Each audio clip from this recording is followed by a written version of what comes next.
Assalamualaikum warahmatullahi wabarakatuh. Kembali lagi dengan gue Andi Bogel di Suara Misteri Channel.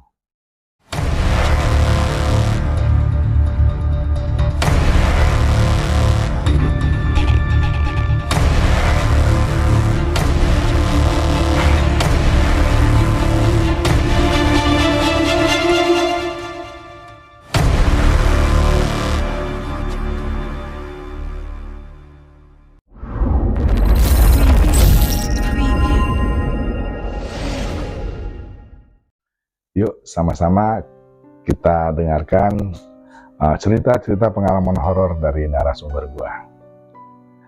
Kenalin Bang Dede. Ya, Dede. Bang Dede. Dan Bang Dede adalah salah satu senior saya juga di dunia pergaulan.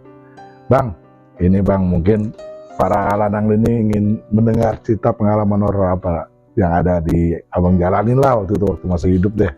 Selama hidup Abang nih. Ya. Ada sih cerita waktu saya tinggal di sekitaran Glodok lah. Glodok. Nah, saat itu memang ya lagi badung-badung juga lah ya. Nah, masih muda berarti. Masih muda lah dulu. Nah ceritanya saat itu main judi nih. Nah, main judi itu 2 hari 2 malam tuh. Pokoknya saat itu kondisi badan kotor banget lah gitu. Kita nggak mandi, nggak apa gitu. Itu di tempat perjudian apa di tempat kerjaan atau di mana Bang? Sebenarnya di satu tempat kosong sih. Oh, tempat kosong. Nah, jadi antara ada lorong jalan lah gitu, yang tidak dilalui orang. Memang di sana itu bebas, aman lah untuk main kayak gitu kan gitu. Aman deh pokoknya di tempatnya. Nah memang ada, kalau bicara cerita itu 2 hari 2 malam itu selesai tuh kita main tuh. Saya pulang, saat itu kan saya tinggal di kerjaan tuh ya. Nah, bentuk bangunannya memang ruko gitu. Nah ruko banyak tuh Bang di Glodok. Iya. Nah saya pribadi tidur di dak tuh, di lantai paling atas, ruangan terbuka. Ya, ada kasur apa ada ruangan di situ Bang? Nggak ada sih, cuma ngelos gitu aja. Ngelos gitu. Pokoknya cuma pengen tiduran aja ya malam itu tuh. Capek kali. Capek banget 2 hari 2 malam begadang kan. Nah, singkat cerita, rebahan itu belum cuci kaki, belum apa kan. Rebahan, paling baru 1 menit 2 menit lah. Tiba-tiba di belakang nongol lah satu sosok gitu ya.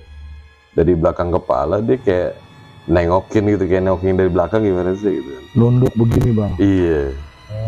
Dengan wajahnya yang serem banget lah, itu rambut panjang, kupingnya kayak lancip gitu ya. Ada tanduknya dari sela-sela rambut kan. Jadi kayak tanduk kambing gitu, ulir gitu Bang. Dengan mulutnya yang agak-agak berair gitu. Matanya merah gitu. Nah, tiba-tiba dia setelah nengokin lagi tidur tuh, tiba-tiba dia berdiri kan. Ternyata itu tinggi banget, tiang listrik mungkin kalah kali tingginya ya. Itu belum tidur, memang belum tidur. Sebangsa jin itu Bang? Jin kayaknya sih. Tinggi banget itu, tinggi. Gugup nggak Bang kalau waktu ngeliat itu? Campur aduk sih, gugup, takut, tapi sadar kalau memang itu kotor saat itu kan. Makanya saat makhluk itu berdiri, langsung duduk kan, madep diri kan, memang tinggi banget itu Bang tuh. Nah langsung tuh kita nyari air ya buat bersih-bersih badan tuh, walaupun cuman bersih-bersih cuci muka lah gitu. Tapi dia diam aja di situ waktu Abang cuci-cuci apa ya langsung? Masih jalan? Ada di saat balik, karena kan keran tidak jauh dari lokasi duduk, tidur. Nah pas selesai bersih-bersih memang udah nggak ada, tiba-tiba hilang gitu aja tuh. tidur lagi, cuman beda posisi kepala sama kaki aja. Memang saat itu mungkin kepala madepnya salah kali mungkin ya.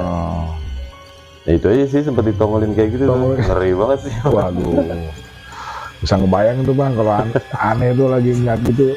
Seumur umur sih belum pernah ngeliat sosok seperti itu sih.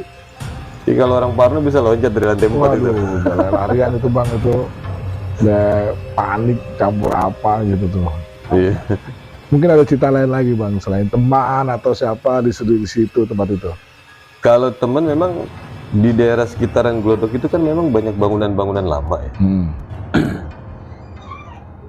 Kalau banyak cerita versi teman sih memang sering ditemuinnya sosok wanita yang berjubah merah gitu, bergaun merah gitu.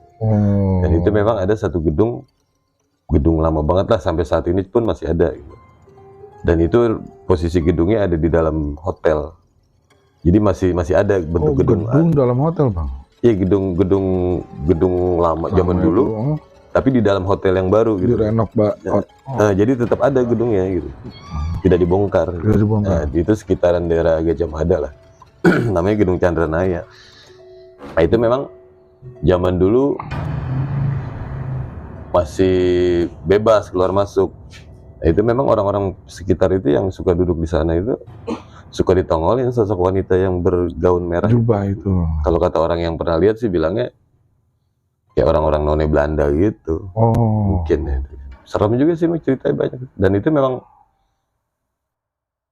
tempatnya angker juga ya, gedung lama ya. Gedung lama, pokoknya gedung-gedung Belanda tuh pasti angker. Iya, betul. Kalau saya pernah ini juga nih Bang nih, saya kan konsumen saya Bang. Dia itu kerja di museum Bang, museum di daerah Jakarta juga. Museum di daerah Jakarta. Nah, dia di situ ada peraturannya. Kalau sudah 6:30 malam, tidak boleh ada aktivitas di dalam museum itu. Dan seandainya ada 1 atau 2 orang yang masih di dalam museum itu nggak bisa keluar Bang. Dia akan muter-muter di situ. Nah, kebetulan konsumen saya itu security. Dia security di situ. Dan di situ memang kalau malam itu ada aktivitas Bang mereka Bang. Ada yang jalan lah, ada yang bunyi-bunyi gelas kayak tos lating kayak gitu. Dan kalau seandainya ada perayaan, misalnya prawedding atau ada acara ulang tahun di gedung itu, di situ harus dikasih sesajen 5 penjuru. Jadi di situ ada pojok-pojokan tertentu yang dikasih sajen seperti kopi pahit, teh, sama wine gitu Bang. Harus kasih wine. Dan waktu itu lupa nih Bang, salah satu pojokan itu nggak ada suguhan itu. Kagak ada suguhan itu karena memang waktu itu security-nya baru.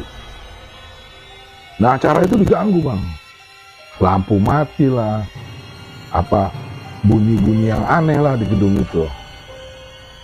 Dan pernah sekali nih konsumen saya ini, security ini, dia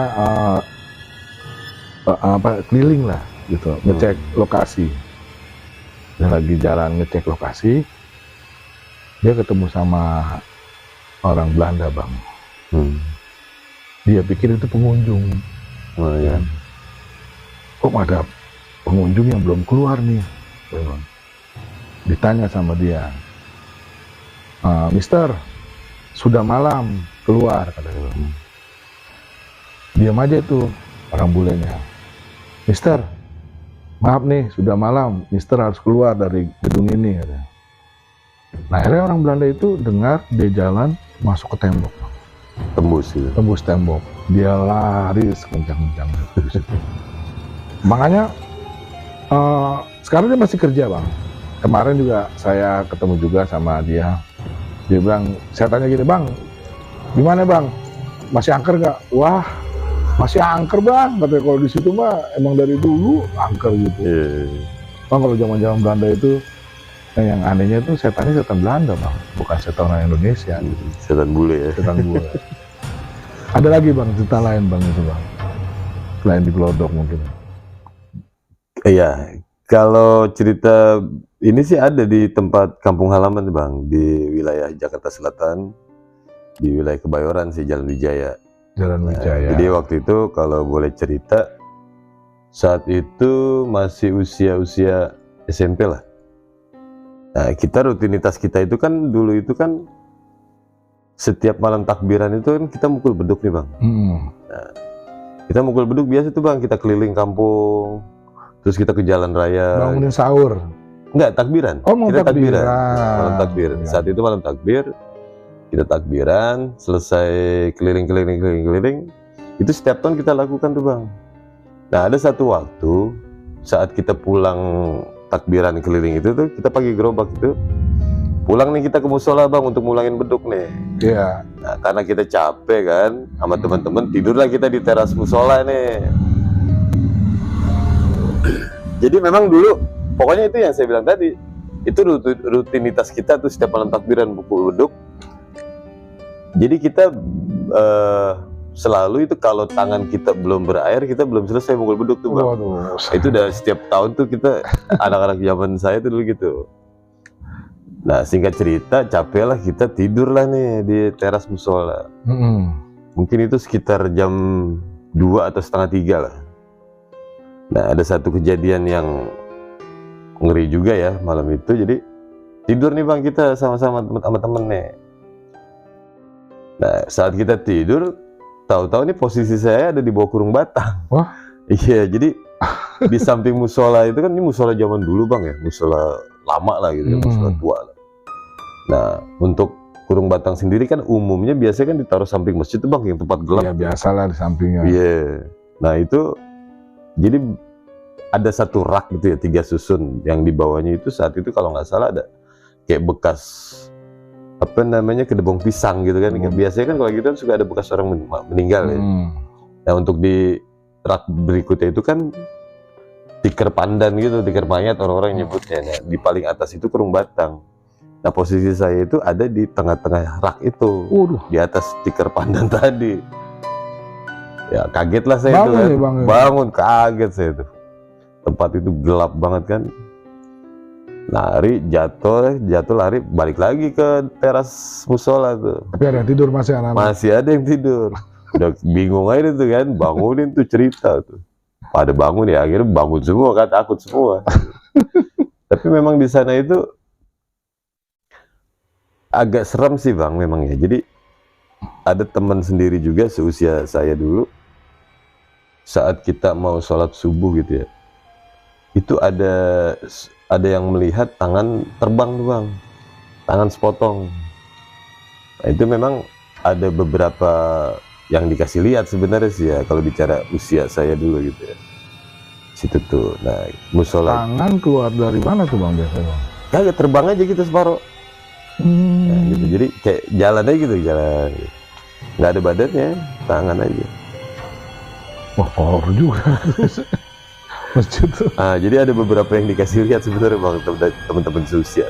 Nah, memang dulu di tempat itu memang ya agak horor, bukan horor ya. Memang mungkin ya memang tempatnya serem barangkali mungkin ya. Kan di samping musola itu kan ada turunan tuh Bang. Nah, di bawah turunan itu kan ada kayak mata air gitu ya. Itu ada ikannya Bang, memang ikannya itu kelihatan, tapi saat kita tangkap itu nggak kepegang, ikan kecil, mas atau ikan apa Bang? Kayak jenis lele sebenarnya sih. Oh, lele. Nah, jadi kita tangkap kelihatan, tapi saat kita ambil nggak dapet. Nah, itu tuh aneh tuh Bang. Aneh ya. Nah, kalau cerita temen lagi memang ada juga yang ngelihat pala gelinding tuh Bang dari tanjakan itu tuh. Jadi pala dari atas turun tuh, nanti naik lagi tuh pala gelinding tuh. Gitu Bang. Kalau itu memang temen cerita, ada yang ngelihat. Memang yang saya bilang tadi, temen seusia saya itu ngelihat hal-hal yang beda-beda. Nah, kalau saya ngalamin dipindahin di kurung batang, temen dikasih lihat tangan terbang, ya temen yang satu dilihat pala gelinding, ya gitu dah Bang, macam-macam. Waduh, itu daerah Wijaya tuh. Wijaya Timur. Waduh, emang sih saya pernah lewat juga tuh Bang, dari Wijaya agak turun ke bawah itu. Iya, betul. Tapi ada yang suka diganggu juga nggak di masjid Bang, teman-teman? Sebenarnya sih kalau untuk di dalam enggak, cuma di luar aja yang Di diganggu. luar. Mungkin ya, mungkin orang-orang yang tidak berwudu barangkali ya, mungkin ya. Nggak Mungkin bersih kan. nggak bersih karena kan masjid itu kan, musola itu kan tempat suci ya. Mm-mm. Memang kayak waktu yang saya cerita tadi, memang saya habis keliling-keliling kan kotor kaki apa, nggak punya wudu nggak apa kan. Jadi kayak dipindahin lah saya di Kurung Batang, mungkin karena saya kotor kan gitu, dipindahin di Kurung Batang tuh. Tapi ada pernah dipindahin juga bang ke lain tempat gitu. Ada. Ada. Nah, itu teman juga, itu di musola yang satu lagi. Oh, Jadi ada dua bang. Ada dua, jadi di antara tanjakan-tanjakan ini ada dua musola bang, karena memang beda RT ya. Nah di musola yang satu ini teman ngalamin, jadi biasa kayak ceritanya bersama kayak saya, dia kotor gitu kan, tiba-tiba dia tidur di teras masjid tapi dimasukin di beduk. Di dalam beduk. Di dalam beduk. Oh. Beduknya itu kan kalau zaman dulu itu kan beduknya kayu bang ya, kayu yang ujungnya kecil tapi ke arah kulit beduknya melebar tuh. Melebar ya. Bisa masuk ke situ lah. Kalau saya pikir kan secara logika, kalau kita mau masukin seseorang ke dalam beduk itu kan nggak mungkin, dan itu perlu beberapa orang karena memang itu lubangnya kan kecil. Sempit emang di ujungnya itu bang. Betul. Saya pernah Ya. lihat tuh bang. Temen bisa di dalam tuh, teriak lah dia tuh. Ya keluar-keluar badannya pada baret dah, orang kayu sama kawat-kawat kan. Nah ada lagi memang cerita. Jadi ada seorang pedagang buah gitu ya. Mungkin entah dia capek habis dagang gitu kan, dia tidur juga tuh di musola. Tiba-tiba posisi badan dia ada di dalam tempat wudhu. Waduh. Memang banyak cerita sebenarnya Di situ ya, Bang, di ya. rumah kampung itu dulu tuh. Dan selalu dipindahin ke sana, dipindahin ke sini gitu. Iya. Suruh bersih-bersih dulu dah. Jadi memang intinya sih kita mesti bersih masuk musola. Benar. Sebenarnya sih itu. Jadi kita harus bisa menghormati tempat ibadah. Tempat ibadah bang. Tuh. Makanya kalau masuk masjid atau masuk musola tuh emang harus bersih-bersih. Ya minimal berwudu lah. Berwudu dulu ya kan, harus. Walaupun cuma di terasnya tuh memang harus seperti itu tetap bang ya. berwudu karena sudah masuk tempat ibadah. Kawasan tanah daerah sucinya lah, batas sucinya batas itu. sucinya, iya. Dan itu sering terjadi itu bang, bener bang. Kalau saya sih di cerita-cerita masjid sih jarang bang ya saya mau. Tapi kalau saya mau cerita nih ada satu bang, pengalaman pribadi nih bang. Jadi di dunia kerja saya. Jadi memang saya waktu itu pernah kerja di salah satu karaoke di daerah kota waktu itu. Jadi saya masuk malam nih bang waktu itu. Masuk malam, memang seringlah terjadi hal-hal seperti itu. Nanti dah kalau di next konten saya akan cerita ya. Ini salah satu kejadian aja. Jadi itu masuk malam, kebetulan malam Jumat bang. Nah, ada satu room yang belum check out waktu itu. Jadi saya tungguin aja. Saya jaga di lantai 2 waktu itu. Saya berdua sama teman saya. Sebut aja namanya Rudi lah. Saya bilang sama Rudi, Rud, nanti kalau seandainya room itu check out, bangunin gua ya. Iya bang. Abang mau kok tiduran dulu nih di linen. Iya bang. Ada saya tiduran di linen. Saya tiduran di linen. Saya dibangunin sama teman saya. Bang. Tuh room yang lantai 2 udah check out tuh bang, katanya. Waduh, si Rudi nggak bangunin gue nih, sialan Rudi. Saya naik lah bang ke atas bang. Saya naik ke atas. Nah, si Rudi itu udah ada di depan pintu pas check out itu. Iya. Rud, masuk loh, katanya. Dia diam aja bang. Masuk, ayo masuk. Masuklah sama saya. Nah, pas masuk ke dalam, itu masih banyak makanan, bang. Masih banyak makanan, segala buah-buah anggur lah, makanan ini kan. Wah, masih banyak makanan nih. Oh, sisa tamu yang sebelum check out ya? Iya, tamu yang check out itu makanannya masih banyak. Nah, si Rudi langsung ambil sapu, bersih-bersih. Rud, ntar aja dulu. Udah terakhir ini, katanya. Itu posisi sikat 3, bang. Ini nyapu aja tuh si Rudi bang, kesana nyapu. Saya makanin aja makanannya. Iya. Wah, ini nih. Rud, ntar dulu. makan aja dulu katanya. Dia diam bang. Ada dia masuk kamar mandi, si Rudi ini, apu brak, saya makan aja. Dan minumannya saya minum gitu. Terus nggak ada suara dari kamar mandi. Rud, diam aja. Rud makan nih Rud, katanya. Wah, kok nggak ada suara? Dan kan biasa kalau bunyi sapu kena apa tembok lah, bunyi latak, tak. Saya buka kamar mandi bang, nggak ada bang. Kaget saya setengah mati bang. Astagfirullahaladzim, saya lari bang, keluar pintu saya lari, turun ke bawah, ketemulah Rudi di jalan. Oh iya. Oh, Rud, lu dari mana lu? Habis buang sampah bang katanya. Oh, lantai 2 cekot lu bersihin sono katanya. Akhirnya saya suruh bersihin aja sendirian sendiri. Dalam hati saya biar ketemu loh sama dia tuh. Akhirnya saya tunggu dulu sama apa supervisor saya sama yang lain gitu, ada berenam lah kita tunggu.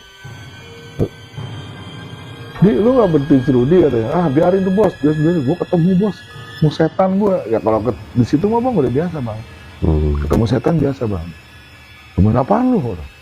Jalan gue orang milih Rudi, gue pikir Rudi. Masuk kamar mandi hilang katanya.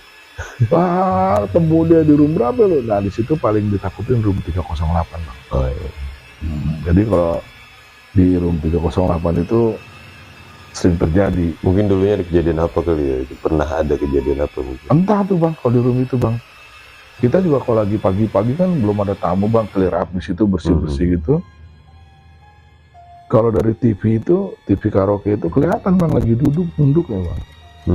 Cewek itu bang, baju merah itu terkenal bang kita bang. Walaupun ada tamu masuk ke room itu, paling berapa menit keluar. Karena kalau kita nih kalau di koridor, kalau ada yang masuk tamu, malam bos, room berapa bos? 308. Dia masuk, taruhan. Berapa lama dia? Berapa menit? Gue 7 menit ya, Andi, 7 menit, lu berapa menit? 15 menit, gue segala. Udah kita janjian ya. 7 menit lewat gitu. Gitu bang. Kalau udah pasti dia keluar, mas sini mas. Waktu itu ada tuh cewek cowok masuk di karaokean tuh, mungkin lagi pacaran apa tuh, masih muda, pasangan muda. Waktu itu 10 menit dia keluar, menang saya tuh, taruh goceng.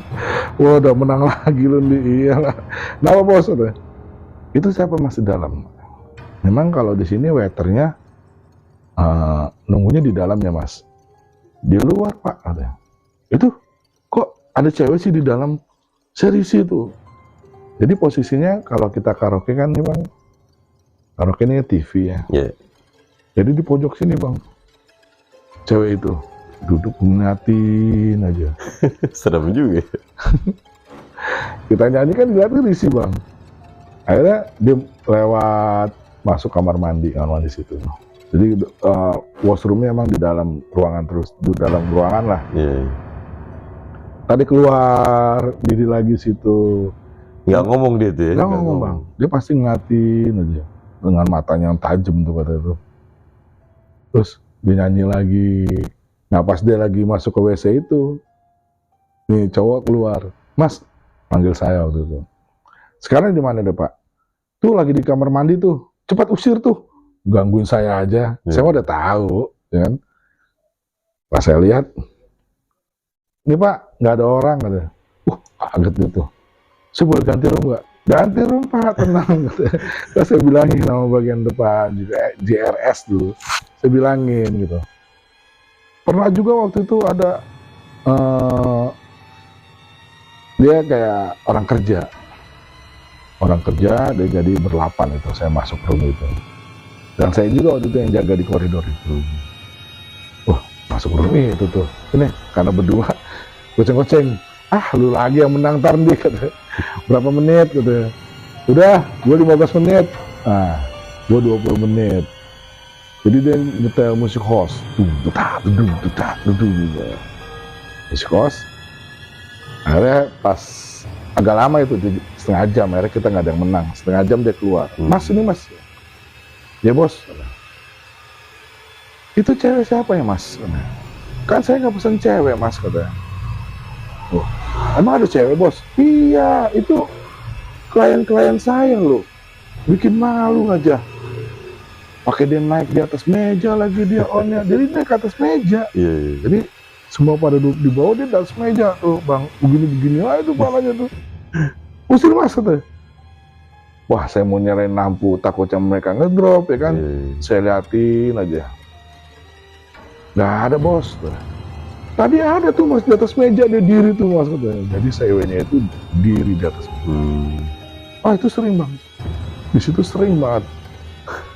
Dan bahkan nyata bang, bukannya kalis ya. Banyak yang bilang kalau misalnya itu kalis gitu, jadi bebayang. Jadi kami pernah nih bang, itu berlima saya bang di koridor, dan ada captain satu, supervisor lah kalau kita bilang. Jadi posisi malam itu jam 2, itu hari Senin. Kalau hari Senin itu sepi bang, Senin sepi. Jadi kita pada ngobrol nih, ini teman saya berdua, saya bertiga nih di koridor seberang-seberangan. Nah, datanglah cewek dari sana bang, tak tok tak tok tak, kita nengok, cewek cakep juga nih, baju merah. Dia tapi pakaiannya bukan pakai yang long dress kayak gini, bukan, pakai span, pakai kayak cewek-cewek malam lah gitu. Jalan, masuklah di samping saya ini, buka pintu, dia masuk ke dalam.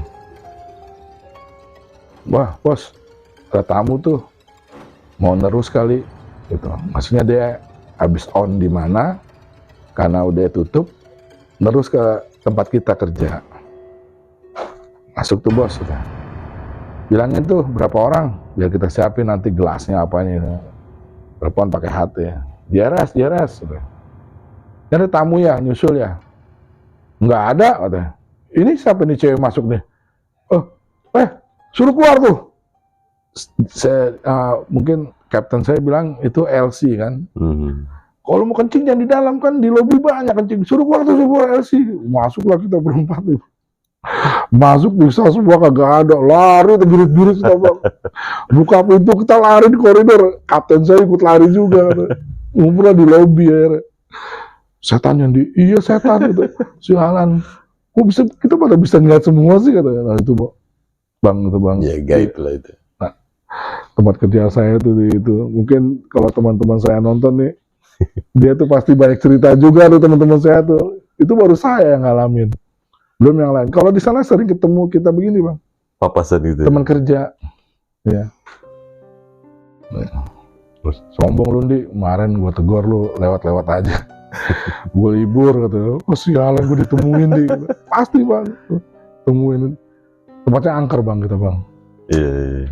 Nah kira-kira pada dia ada lagi cerita yang lain bang? Ada sih, cuman di saat itu lagi kerja di Bali. Posisinya di daerah sekitar Denpasar lah. Denpasar bang. Kita ada ngerjain satu project gitu ya. Memang kita ngerjainnya malam sampai jam 3, jam 2 gitu. Itu kita 3 hari project. Nah memang di malam terakhir saat kita mau pulang ke Jakarta, biasalah kita beres-beres, kita kemas-kemas barang untuk pulang. Biasanya kita ke toilet nih. Nah toilet itu kan memang agak di pojok jauh gitu ya. Nah jadi di toilet itu kita agak kayak satu lantai tapi ada tangga gitu. Kita saat itu tim berempat atau berlima lah. Nah memang waktu saya ke toilet, beberapa kali ke toilet itu memang ada tuh di pas antara tangga sama anak tangga gimana sih, jadi kayak ada belokan gitu loh. Oh ya saya tahu, paham. Nah itu ada sosok wanita tuh, memang diri doang, dia nggak ngomong nggak apa, cuma berdiri aja gitu. Tapi saya diam, kenapa? Karena kalau saya ngomong teman saya nggak bakal berani di sana kan, karena ini proyek terakhir, memang kita juga lagi kemas-kemas barang. Nah, saya diemin aja tuh, saya ke toilet, selesai, udah saya balik lagi ke tempat proyek tuh, saya beres-beres juga. Nah ternyata temen ternyata ngeliat juga, larilah dia itu. Nah dia bilang sama saya kan, bang lu nggak lihat bang tadi cewek? Lihat. Kok lu nggak bilang? Bang sengaja gue bilang, tadi daripada lu nggak kencing kan gimana lu, kita kan mau ke Jakarta. Nah udah akhirnya pada nggak berani tuh sisa teman-teman kita tuh nggak jadi ke toilet tuh, karena yang habis saya tuh ngeliat itu lampu nggak ada yang berani matiin bang, itu saking takutnya. Memang wanita sih cakep, cuma diri dia nggak ngomong, nggak ketawa, nggak senyum, diem aja, cuma diem, rambutnya panjang. Itu aja sih cerita jauhnya tuh. Ada aja sih memang di satu tempat pasti ada. Pasti ada, dan makanya kita harus sering-sering permisi, kulon, ya kan, namanya kita tamu masuk tempat orang. Dan memang harus izin. Kalau enggak, waduh, repot urusannya kalau urusan sama mereka mah. Betul. Ngeri banget dah pokoknya. Kalau intinya sih kita harus bisa menghormati satu tempat lah. Satu tempat. Kalau bisa kita baca, kita baca. Gitu. Jangan sembarangan juga masuk. Gitu. Tuh pesan dari Bang Dede tuh buat para pemula, ya kan, buat junioran yang masih pada songong bang, mulut masih pada sompral, masuk ke suatu daerah teriak-teriakan bla bla bla bla gitu ya. Karena di dunia ini kan bukan kita doang, ada di dunia nyata, ada di dunia maya, di luar nyata maya. Jadi kita harus saling menghormati. Oke Bang Dede, terima kasih nih, sama-sama udah hadir di konten Suara Misteri. Pantengin terus di Suara Misteri Channel, dan gue nanti akan menghadirkan narasumber-narasumber yang ceritanya lebih seram, lebih horor, dan juga lebih wadidaw. Assalamualaikum warahmatullahi wabarakatuh.